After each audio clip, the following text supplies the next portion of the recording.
Coucou la petite communauté. Alors, pour cette deuxième vidéo sur les anges gardiens, je vais vous expliquer le témoignage d'une personne en fait qui a vécu une agression et qui a eu la chance justement d'être protégée par son ange gardien.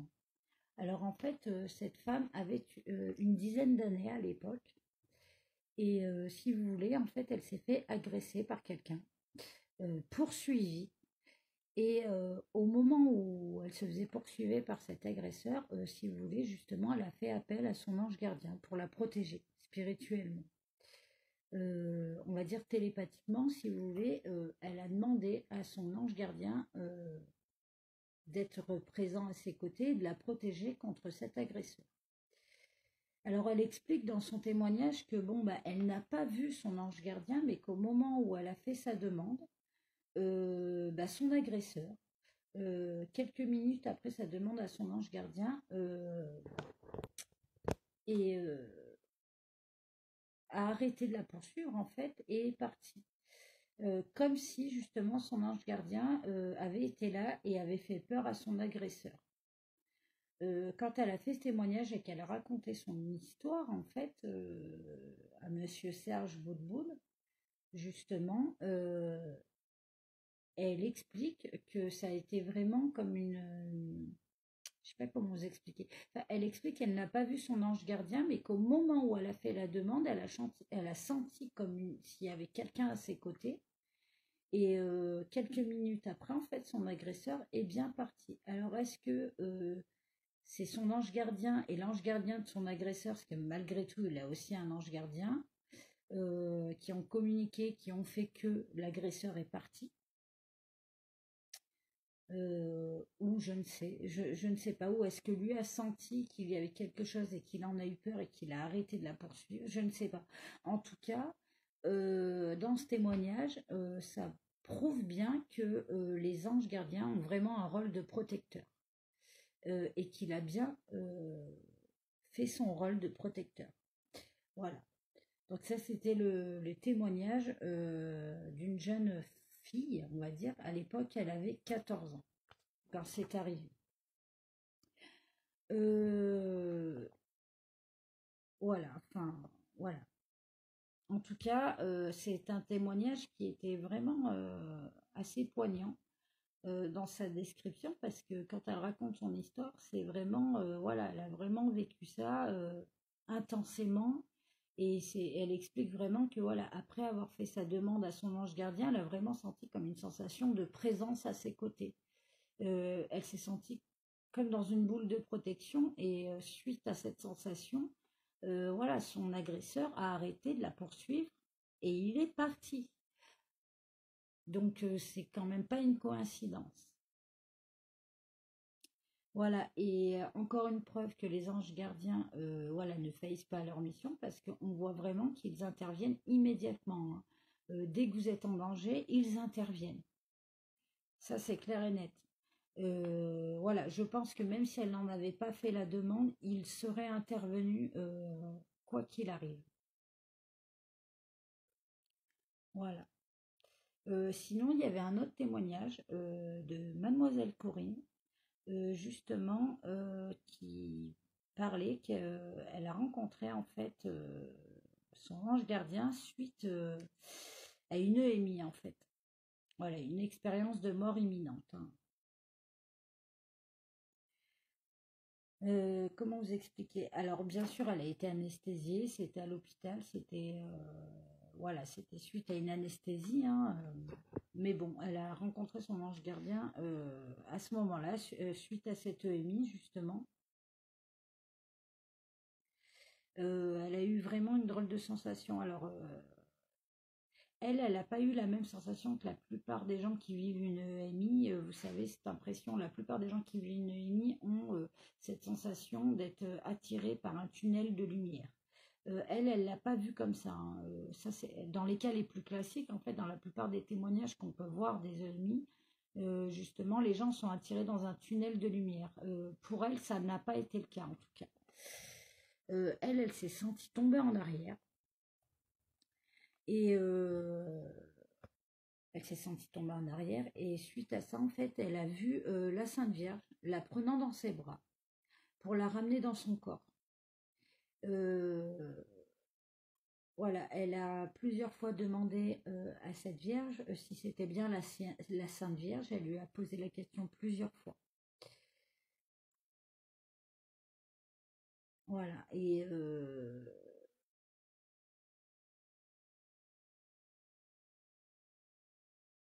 voilà, donc la Vierge qui l'a récupérée ne lui a pas répondu. Et suite à cette expérience, en fait, elle s'est sentie partir en arrière. Et à ce moment-là, voilà, la Sainte Vierge l'aurait pris par la main pour la ramener dans son corps. Elle est retournée dans son corps et après son réveil, en fait, elle a fait appel à un clairvoyant qui lui a précisé, en fait, qui lui a dit que ce n'était pas la Vierge qu'elle avait vue, que ce n'était pas la Sainte Vierge, que c'est 1, 2, 3, 4, que c'était certainement son ange gardien qui lui avait tendu la main, qui l'avait ramené dans son corps, qui avait fait son travail de protection. Voilà, pour ne pas qu'elle parte, hein, en fait, pour ne pas qu'elle décède, parce que ce n'était pas le moment. Euh, il l'a ramenée dans son corps. Voilà. Et cette personne clairvoyante, voilà, lui a dit que elle, ce qu'elle ressentait, et ce qu'elle voyait, que ce n'était pas la Sainte Vierge, que c'était bien son ange gardien. Donc certainement un ange gardien femme pour le coup, et qu'il l'avait ramené justement dans son corps. Alors après, on sait que les anges gardiens euh, peuvent apparaître sous différentes formes. Alors cette clairvoyante lui a dit que peut-être elle avait apparu justement sous la forme de cette Sainte Vierge, de la Sainte Vierge justement pour l'apaiser, la rassurer, pour pas qu'elle n'ait peur en fait. Parce que c'est souvent justement que les anges gardiens changent d'apparence en fait pour ne pas vous faire peur, pour vous rassurer, ils peuvent prendre une forme voilà, rassurante à vos yeux. Voilà. Mais en tout cas, ces expériences m'ont permis de voir ce dont on parle souvent, justement, dans la plupart des livres, c'est-à-dire ce qu'il y a de l'autre côté du tunnel. Voilà, aussi bien le premier témoignage que le deuxième, ça m'a vraiment permis, justement, de voir euh, l'autre côté, en fait, qu'on n'écrit pas forcément dans la plupart des bouquins, en fait. Voilà, ces témoignages sont réels, c'est des personnes qui ont vécu ça.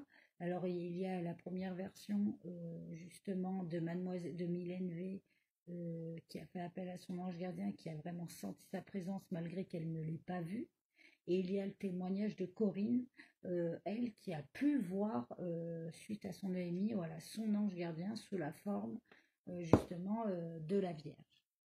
Donc voilà, c'est vraiment deux témoignages différents. Voilà, et comme je vous le disais tout à l'heure, l'ange gardien de Corinne s'est vraiment adapté à ce qui était rassurant pour elle. Donc, il s'est montré sous la forme d'une vierge. Voilà, au lieu de se montrer justement différemment ou de ne pas se montrer. Voilà, Mylène, elle, ça a été l'inverse. Voilà, elle l'a ressenti, mais elle ne l'a pas vu. Voilà. Donc, dans les deux cas, en tout cas, ils ont vraiment voilà, fait leur rôle de protecteur, de protection. Alors,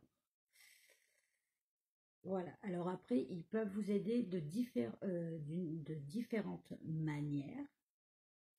Voilà, les anges sont aussi là au moment où vous allez décéder aussi.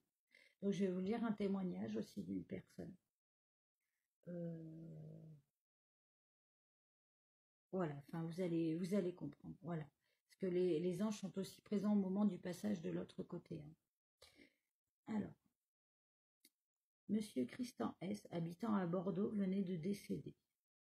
Ne pouvant pas, alors là je parle, là en fait le témoignage, c'est le témoignage d'un monsieur, donc je vais vous lire son témoignage comme il l'a écrit. Ne pouvant pas me rendre sur place pour l'enterrement, je suis allée le voir astralement, au moment de la cérémonie afin de l'accompagner pour le passage vers l'au-delà. Je l'ai trouvé près de son cercueil dans l'église, pendant la cérémonie de l'enterrement. Il était désemparé et en colère, car il ne se sentait pas prêt à mourir si tôt. En regardant autour de lui, J'ai été surpris de ne pas voir d'anges pour l'entourer.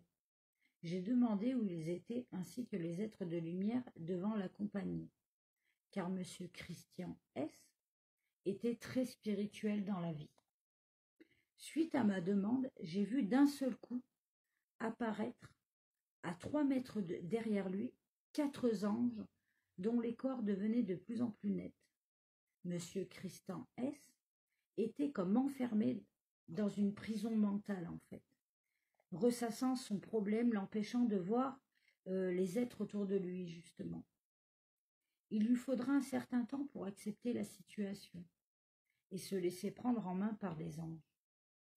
Je décris à sa femme l'intérieur de l'église avec ses colonnes particulières, le prêtre, ainsi que l'emplacement du cercueil, et elle me confirma tous ces points dans les moindres détails.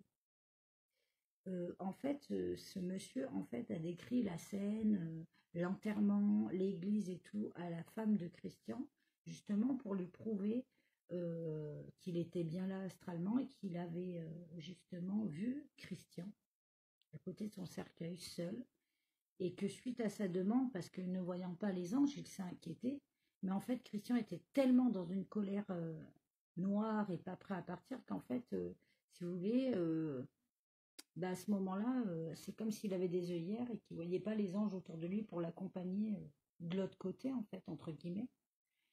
Et une fois qu'il s'est calmé, il a pu avoir la chance, voilà, d'être accompagné de ces 4 anges et partir de l'autre côté. Et en fait, si ce monsieur a décrit toute la scène à sa femme, c'était pour la rassurer, déjà lui dire: ne vous inquiétez pas, Christian est bien parti. Il était bien accompagné des anges et il n'est pas parti en enfer, hein.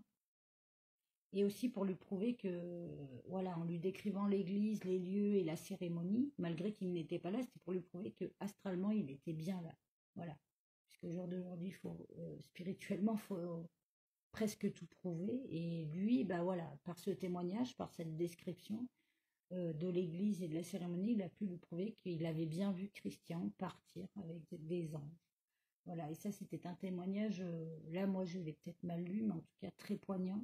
Cette personne l'a vraiment vécu avec intensité. Alors, est-ce que les anges peuvent s'incarner?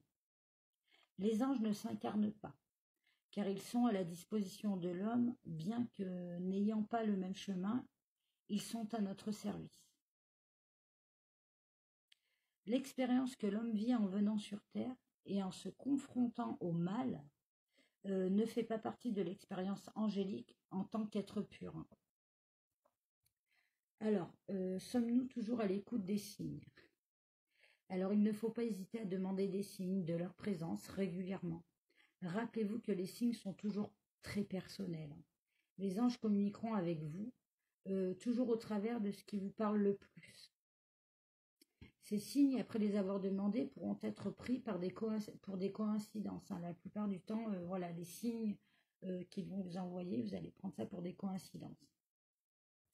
Juste après avoir fait votre demande, vous pourrez tomber, comme par hasard, sur le mot ange, et cela à plusieurs reprises.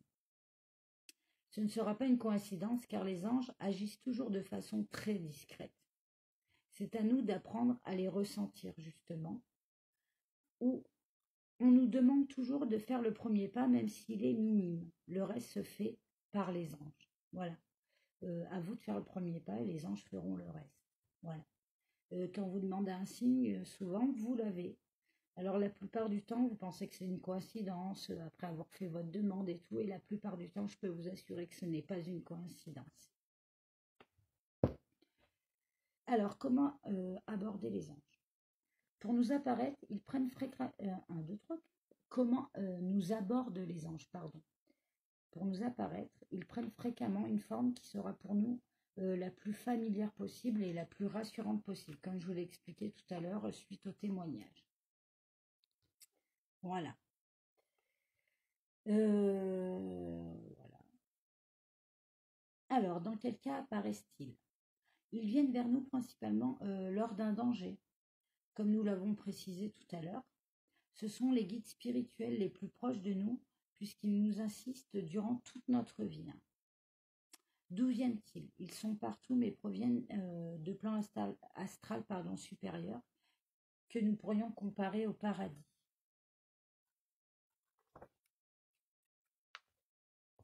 Alors, comment vous mettre à l'écoute de vos anges gardiens? La démarche est exactement la même que se mettre à l'écoute de nos guides, avec à la différence un amour et un ressenti encore plus grand, une plus grande sensation de légèreté, un un fort ressenti que ce qui est dit est grave et important, poussant vers un plus grand respect de l'ange qui nous transmet le message. Il arrive parfois que l'ange passe par nous. Il prend alors provisoirement notre corps, nous laissant dans une joie intérieure immense. Il se peut que notre voix change à cet instant-là, et que les gens qui nous entourent nous voient plus lumineux et même plus grands physiquement. Il est de même pour les archanges, qui peuvent à titre exceptionnel nous incorporer, donc rentrer en nous. Si cela se fait, ce sera pour le bien de tous, afin de transmettre des messages d'en haut. Les apparitions des anges et des archanges ne sont jamais anodines, hein. C'est un moment important pour la personne qui les voit ou qui en reçoit la présence à l'intérieur de son corps. Certains êtres avancés spirituellement et proches intérieurement des anges peuvent bénéficier de leur faveur au travers de ce que l'on appelle le vol de l'ange. L'ange vient et prend l'esprit de la personne, c'est-à-dire de son corps astral, afin de l'emmener vers des paysages sublimes. Cela arrive parfois en rêve, mais notre cerveau n'a pas toujours la capacité de recevoir de telles visions. Il y a des gens, par contre, alors suite à ce que je viens de vous dire, voilà, comme les médiums qui ont la chance, voilà, de pouvoir communiquer avec les anges et qui ont souvent aussi cette chance, voilà, d'être incorporés, ce qu'on dit par un ange. Voilà, l'ange rentre en lui au niveau astral, hein, bien sûr, et il a la chance justement, voilà, de pouvoir communiquer avec et de le ressentir encore plus puissamment, je ne sais pas si ça se dit, voilà, que quelqu'un, on va dire, voilà, qui a une moins forte force spirituelle. Voilà, les gens qui ont un niveau spirituel un peu plus élevé ont vraiment cette chance-là. Et beaucoup de médiums aussi d'ailleurs. Voilà. Mais ça, ce sera dans une autre vidéo. Voilà, ou peut-être avec un témoignage d'une personne qui a vécu une incorporation. Voilà, en tout cas, bah, j'espère que j'ai pu répondre à certaines de vos questions au niveau des anges gardiens, à ne pas confondre avec les guides spirituels. Et voilà, pour être à l'écoute de vos anges gardiens, voilà, il faut que ce soit vraiment très très fort, rempli d'amour. Voilà, et spirituellement, c'est vraiment une connexion avec eux. C'est plus fort qu'avec un guide spirituel. Voilà, les anges gardiens, c'est vraiment voilà, un ressenti, quelque chose de très fort, de très intense et beaucoup d'amour vu qu'ils sont des personnes pures qui ne connaissent pas le mal. Voilà, j'espère avoir pu répondre à vos questions et que cette vidéo vous aura plu. Et en tout cas, bah, je vous souhaite une belle journée, une belle soirée. Je ne sais pas quand vous regarderez cette vidéo. Et je vous dis à la prochaine fois pour la future vidéo. Ciao!